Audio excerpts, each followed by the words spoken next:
What if your mind isn't broken, just overloaded? What if you're not stuck because you're weak, but because no one ever taught you how to reset? We live in a world that screams, do more, be more, fix everything. But sometimes what we truly need isn't another breakthrough. It's a breather, a quiet return to ourselves. Not a big change, just a better rhythm.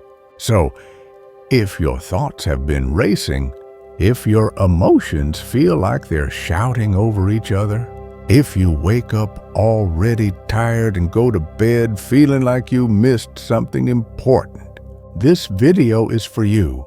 These 10 daily habits aren't hacks, they're invitations, rooted in timeless Stoic wisdom, made for the messy beauty of modern life. You won't need to move to the mountains. You don't need a journal, a gym, or a guru. You just need to pause and be where you are. Let's begin. Start your day with one honest question. Before the world has a chance to pull you in pause, don't reach for your phone. Don't open your calendar. Don't dive into the noise. Just sit. Feel the weight of the morning air. Let the silence settle around you, and ask yourself, not out of habit, but with real presence, how am I really? Not the polite I'm fine, not the mental checklist of what needs fixing, but the truth beneath the surface. This question isn't about solving anything. It's about seeing yourself. Because most people wake up and start performing before they've even checked in. They override how they feel with caffeine schedules and pressure. They hit the ground running, but forget to ask which direction their soul is pointing. The Stoics knew better. Seneca would reflect every evening on where he stayed virtuous, where he fell short. But just as important as the review is the morning return, because awareness must come before action. So instead of jumping into your day, sit on the edge of your bed, close your eyes, breathe deep, and ask, how am I really? Maybe you feel anxious not because of anything new, but because you're still carrying yesterday. Maybe you're exhausted, hopeful, numb, restless. It doesn't matter what shows up. What matters is that you see it. No judgment, no fixing, just presence. Because when you acknowledge what's inside, something shifts. The mind softens, the nervous system regulates, and suddenly you're not battling yourself. You're meeting yourself. That's not weakness. That's wisdom. Most people live disconnected from their emotions all day because they skip this moment. They abandon themselves before the first step. But when you begin with honesty, your whole day changes. You speak differently. You respond instead of react. You move with grace not out of performance, but from alignment. This is how you build your day from the inside out. And if you want to go deeper, follow it with a second question. What do I need this morning? Not a goal, not a plan, just a need. Maybe it's quiet, maybe it's movement, maybe it's to cancel something or to forgive yourself for not being perfect. That's your anchor. You don't need to journal it. You don't need to post it. You just need to notice it. So tomorrow morning, before the world demands your energy, give some of it back to yourself and ask, how am I really? Because that single moment of truth might be the most powerful thing you do all day. Shift your mood by changing your view. You don't need a plane ticket to shift your perspective. Sometimes you just need to sit somewhere new. Not a different country, just a different corner. Lie on the floor, sit on the staircase, stand at a window you usually ignore. Let your body break the routine your mind has been trapped in. Because here's the truth. Your environment isn't neutral. It speaks to your nervous system. The chair you always sit in, the desk you always return to, the view you stare at every day. They all carry emotional residue. Over time, sameness becomes stagnation, and stagnation kills clarity. That's why this habit matters. When you physically shift even just a few inches, you interrupt autopilot. You send a quiet but powerful signal to your mind, I'm willing to see this moment differently. That willingness, that's the beginning of change. Seneca said, travel and change of place impart new vigor to the mind. But what if you can't travel? What if you're stuck in one space? Good news. You don't need to leave your house. You just need to leave your default. Try this. If your day feels heavy, go sit on the floor with your back to the door. Close your eyes. Breathe. Nothing dramatic will happen, but something subtle will. Your breath slows, your mind softens. You start to observe, not just react, and that's everything. Even neurologically, this matters. Your brain loves novelty, new light, new angles, new posture. Even small changes release dopamine. They awaken curiosity. They restore emotional flexibility. You're not just shifting your view, you're resetting your inner lens. The Stoics didn't call it mental health, but they knew the soul could grow dull without change. They warned against the deadening effects of repetition. So pick one moment every day, just one, and do it from somewhere new. Sit on a windowsill. Stand barefoot in the kitchen. Lie back and stare at the ceiling. Do it with intention. Do it with presence. And ask yourself, what am I not seeing? Even if the answer doesn't come right away, the question alone is a crack in the wall. So don't underestimate the power of a few feet, because sometimes the best way to shift your mind is to move your body and let the world show you something new right from where you are. Dress with purpose. Let color guide you.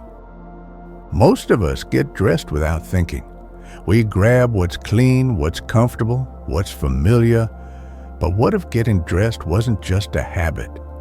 What if it was a chance to align with how you want to feel? Every color you wear carries energy. Blue calms, red energizes, green grounds, white clears, black focuses.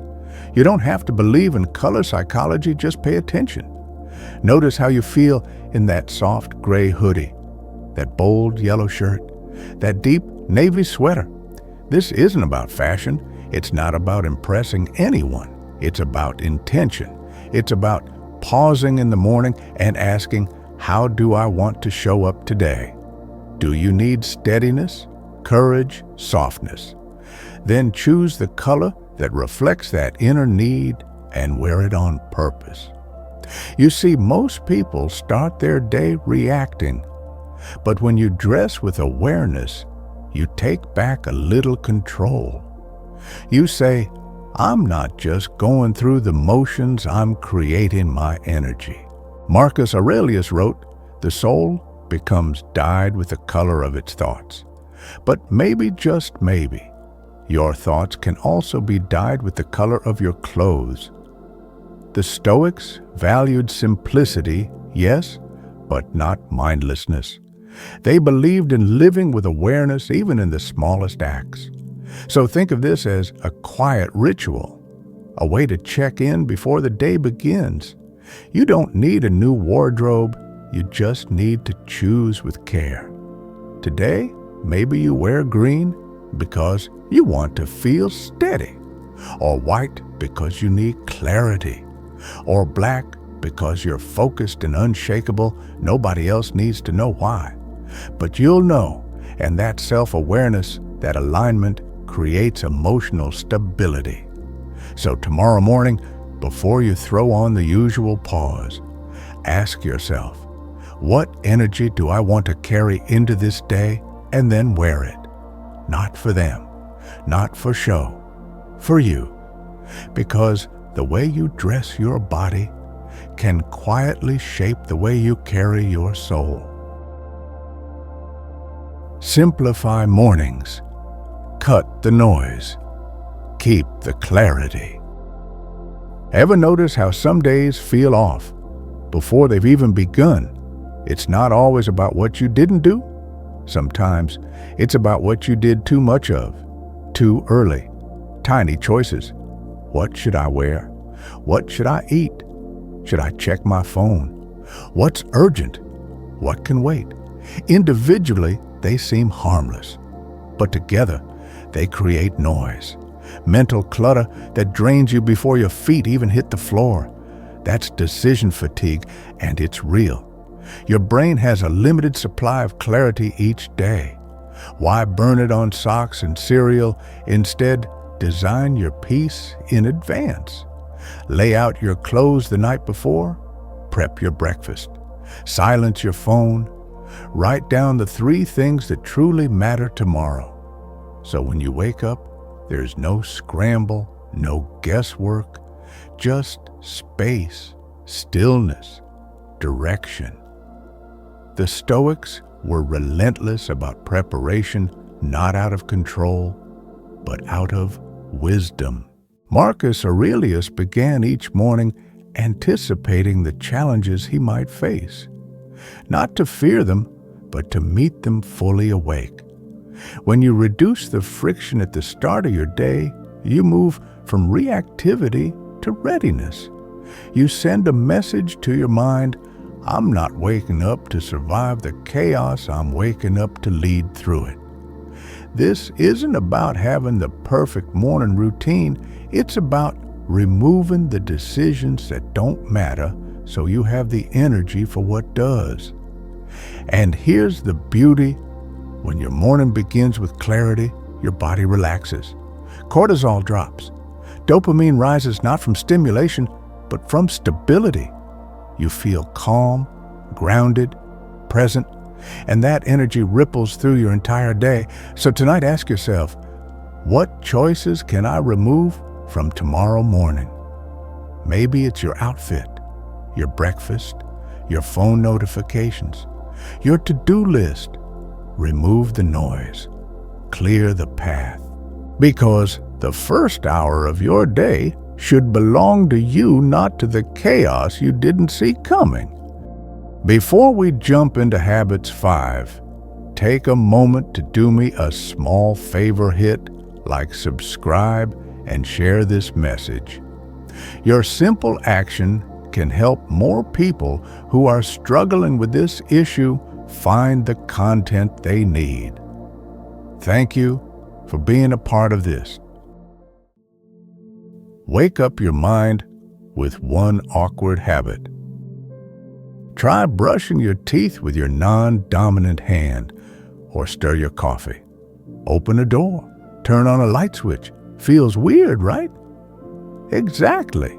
That awkwardness, that micro-frustration is the whole point. Because for a moment, your brain wakes up. You're no longer just moving, you're noticing. Most of your day is built on autopilot. Well-worn routines, muscle memory, thoughtless motion. And while that efficiency helps you survive, it also dulls your presence. But this tiny shift disrupts the trance. Neuroscience backs it up. When you use your non-dominant hand, you activate new neural pathways. You increase focus. You boost brain plasticity. You shake off mental fog not with effort, but with curiosity. The Stoics wouldn't have called it neuroplasticity, but they knew the value of discomfort. Epictetus said, difficulties show a person's character, and sometimes the difficulty is as small as a shaky toothbrush in the wrong hand. This kind of discomfort isn't dramatic, it's disciplined. It humbles you, it grounds you, it reminds you that you're not here to be efficient, you're here to be awake. So today, pick one task, just one. Use the hand that feels unfamiliar. Feel the slowness, the clumsiness, the shift in your attention, that moment of presence. That's the gift. Because when you learn to find strength in the small, you stop waiting for big breakthroughs to change your life. You begin waking up one awkward gesture at a time. Talk to yourself out loud with truth. When was the last time you actually heard your own voice just talking to yourself? Not rehearsing for a conversation, not performing for anyone, just being honest out loud. It might feel strange at first, but there's something powerful about saying the quiet stuff aloud. I'm tired, I'm overwhelmed, I'm doing the best I can, I'm scared, and still moving forward. You're not trying to be positive. You're not trying to be impressive. You're just trying to be real with the one person who's always with you. Here's what happens when you speak your truth aloud. Your mind slows down. Your emotions begin to take shape. The storm in your head turns into words, and suddenly you're not drowning in feelings. You're naming them. And once you name something, you can meet it with clarity. From a Stoic lens, this is presence in action. Marcus Aurelius wrote to himself in Meditations, one honest line at a time. You can do the same, but instead of writing, just speak. 1 minute, that's all it takes. No script, no pressure, just let it out. Because when your nervous system hears your own voice, gentle, raw, unfiltered, something shifts. You're no longer tangled in your thoughts. You're observing them. And that space, that soft separation between you and your thoughts, that's where inner strength begins. So today, find a quiet place, stand in your kitchen, sit in your car, whisper if you have to, but speak. Tell yourself the truth out loud, because the voice you silence the most might be the one that's been trying to heal you all along. Turn a simple task into a mindful ritual. You don't need incense music or a mountaintop to meditate. You just need a towel or a dish or a piece of fruit. Anything ordinary, done with extraordinary attention. Pick one simple task today: folding laundry, washing a plate, slicing an apple. Now slow it down. Feel the texture. Notice the sound. Move like it matters. Not because the world needs a perfectly folded shirt, but because you need a moment that's not rushed, not divided, not distracted. See, we've been trained to see the mundane as something to get through. But what if that's wrong?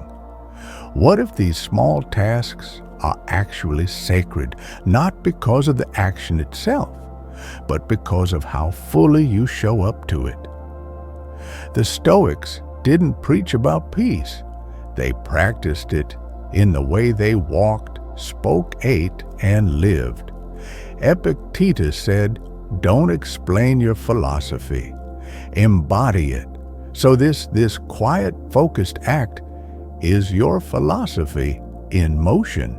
And something powerful happens when you give full presence to a small act. Your nervous system shifts gears. Your mind settles. Time slows down. You're no longer chasing clarity, you're inhabiting it. It's not about doing more. It's about being more, where you already are. So try it. Make your bed like it's the only thing that matters. Wipe down a counter like you're painting calm into your space. Lace your shoes like it's a sacred ritual.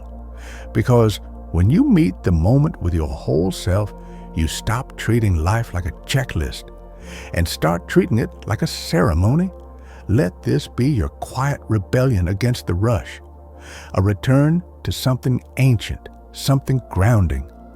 One small task, done fully, done with soul. That's not just mindfulness, that's mastery. Read one line a day that grounds you. We live in a world drowning in content. Podcasts on double speed, endless quotes, books stacked but never touched. We highlight everything, but remember nothing. But what if you stop chasing more and let one line be enough, just one sentence? From a book that moved you, not to finish it, not to study it, just to feel it. Let it land, let it echo through your day. The Stoics knew the power of brevity.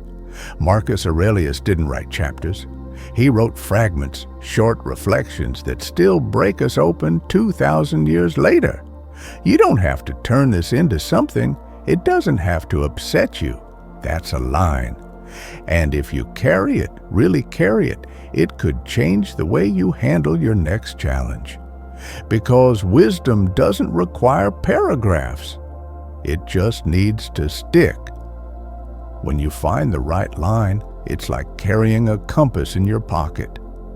A whisper you come back to in stressful meetings, long commutes, hard conversations. And your brain responds to this simplicity. It slows down. Dopamine isn't triggered by stimulation, but by meaning. You stop consuming. You start connecting.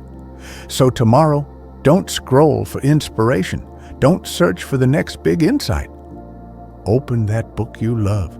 Scan a page slowly. Stop at the first line that tugs at you. Now close the book. Take that line with you. Let it sit beside your coffee. Let it echo while you walk. Let it shape the way you speak. Not because it gives you something new, but because it reminds you of what you already know. Just one line. Because sometimes that's all it takes to realign your soul. Break mental patterns by sitting somewhere new. Sounds too simple to matter right, but it's not. Because your body remembers where your emotions live. That corner of the bed where you overthink. The desk where you grind yourself into anxiety. The couch where you scroll and numb out. These aren't just places, they're patterns. Mental scripts etched into furniture. But here's the secret: you can break the script. All you have to do is sit somewhere else. Move to a new spot in your room. Drop to the floor. Lean against the wall. Step outside and sit on the porch, on the stairs, on the grass.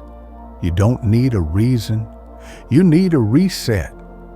Because when you shift your physical position, you change your point of view literally and emotionally. You're telling your mind, I'm open to seeing this differently.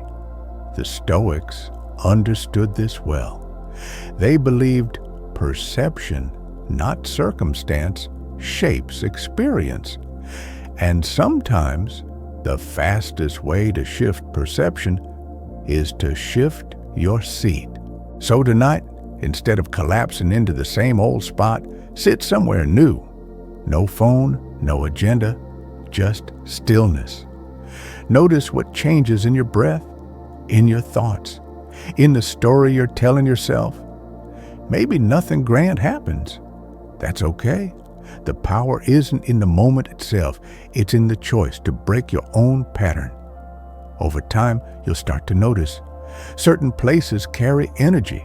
One seat makes you feel peaceful. Another wakes up your curiosity. Another invites reflection. Use that. Shape that. Make your space a quiet partner in your emotional healing. And when you feel stuck, mentally, emotionally, spiritually, ask yourself, where have I never sat before? Then go there and let the new view whisper something the old one couldn't. End your day with a whisper of gratitude. Don't let your day end in noise, not with the hum of your phone, not with a flood of regrets or a list of unfinished tasks. Let it end in a whisper, just one soft sentence. I'm grateful I made it through. That moment of laughter was enough. The sky was beautiful tonight. Say it not for a post, not for proof, but for your nervous system, for your soul, because the moments before sleep matter. Your mind is listening, and what you whisper in the dark becomes the mood you sleep in and the energy you wake up with. This isn't forced positivity. It's not about pretending everything's okay. It's about balance. Yes, maybe the day was hard. Yes, maybe you felt like you failed. But that's not the whole story. Gratitude is the part that says, it wasn't only hard, there was beauty too. The Stoics practice memento mori, a daily reminder of death, not to scare themselves, but to sharpen their sense of what truly matters. And what matters most is often small, easy to miss, gone too quickly. That's why this habit works. Because when you end your day with a whisper of gratitude, you tell your body it's safe to let go now. You give yourself permission to rest, to stop striving, to stop judging, to just be. So tonight, lie down, place a hand on your chest, and before the day slips away, say one true thing you're thankful for, even if it's just, I'm still here. Because sometimes the quietest words are the ones that keep us whole. You don't need to reinvent your life to feel whole again. You don't need more plans, more pressure, or another version of better. You just need presence, a return to the simple, the steady, the sacred. These 10 habits aren't about fixing what's broken. They're gentle reminders to come back to yourself one breath, one choice, one moment at a time. You can start small. Pick just one habit that speaks to you. Practice it like a quiet devotion, not to impress anyone, not to perfect yourself, but to remember who you are beneath the noise. Because Stoicism isn't about being unshaken like stone, it's about building a deeper calm that can bend without breaking, a strength that begins in stillness. And if even one of these practices helped you feel more grounded, more awake, more you, then that's where the shift begins. If this resonated, don't keep it to yourself. Share it with someone you care about, someone who's been carrying too much, someone who needs to know they're not alone. And if you'd like more reminders to come back to yourself, subscribe to the channel, click that like button, leave a comment. Let's build a space where depth is welcome and peace is practiced. Because healing doesn't shout, it whispers.